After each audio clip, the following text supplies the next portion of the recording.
রাতের ডিনারটা বলার আচার দিয়ে আজকে সেরে নিলাম, আর একটুখানি ভেন্ডি সবজি করে নিলাম। আর কি দেখি করলাম সেটা দেখতে থাকো পুরো ভিডিওটা, আশা করি তোমাদের ভালো লাগবে।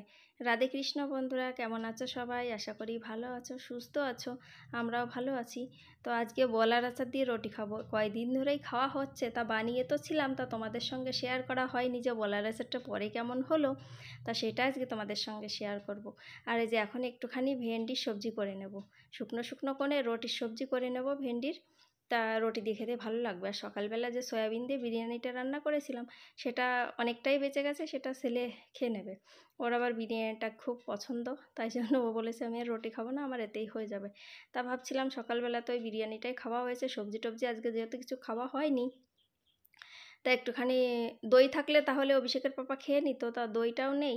তার জন্য একটুখানি ভেন্ডির সবজি আর কি করে নেওয়া, যে রুটি দিয়ে খাওয়া যাবে। দই থাকলে আর কি ভালো হতো, ওরা সবজি টবজির দরকার হতো না, আর আচার টাচার দিয়ে খেয়ে নিতাম।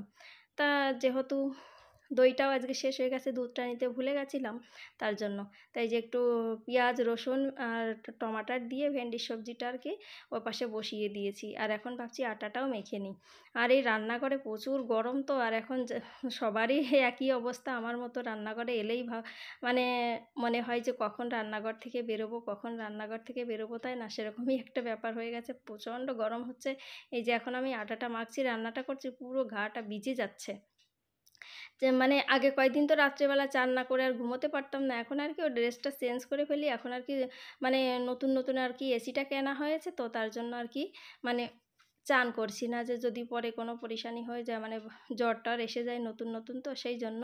আর কেমন হয়েছে বলো তো, বিড়েলের পেটে বলে না ঘি ভাত হজম হয় না, আমার হয়েছে সেরকম। এসিতে শুয়ে মানে একটু 2-4 মিনিট পরেই আর কি ঠান্ডা লেগে যাচ্ছে, কম্বল গায়ে না দিলে আর কি হচ্ছে না, ভীষণ আর কি ঠান্ডা লেগে যাচ্ছে। মানে বাইরের দিকে এলে এত গরম, আবার না চালু করলেও প্রচণ্ড আর কি গরম হচ্ছে ভেতরে, আবার চালু করলে ঠান্ডা হয়ে যাচ্ছে।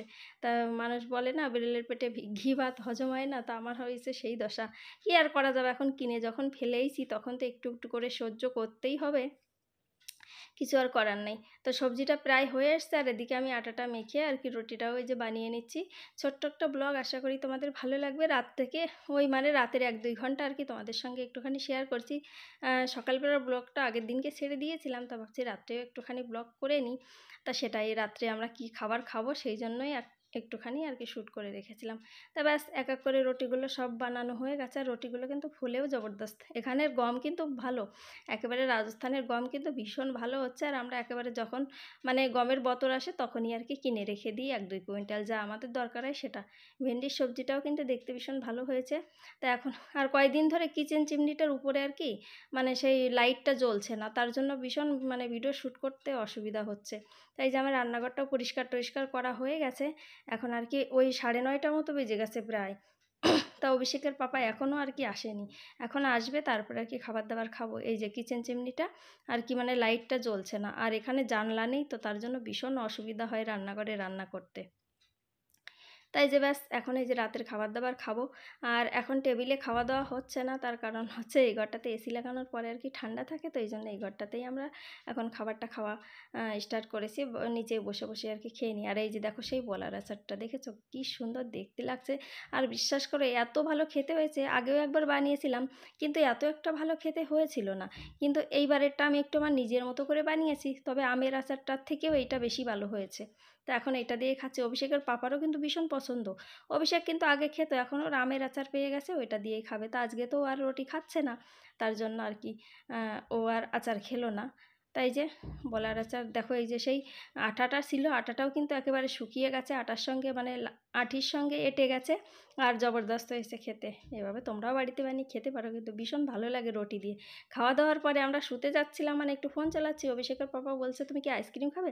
আমি ভাবেছি আনেনি, এনে ফ্রিজে রেখে দিয়েছিল। আমি বলছি দাও, অনেক দিন খাই না তো, একটুখানি খাই। তা সত্যি সত্যি আমাকে এনে দিল। একটা মজার ব্যাপার হয়েছে, আমি ভাবেছি আনেনি, তা দেখলাম সত্যি সত্যি এনে দিয়েছে। তো দেখো এনেই যখন দিয়েছে তখন বসে বসে আর কি খেয়ে নিই। আর দুই বাপ বেটার কাণ্ড দেখবে তোমরা, চলো দেখাই।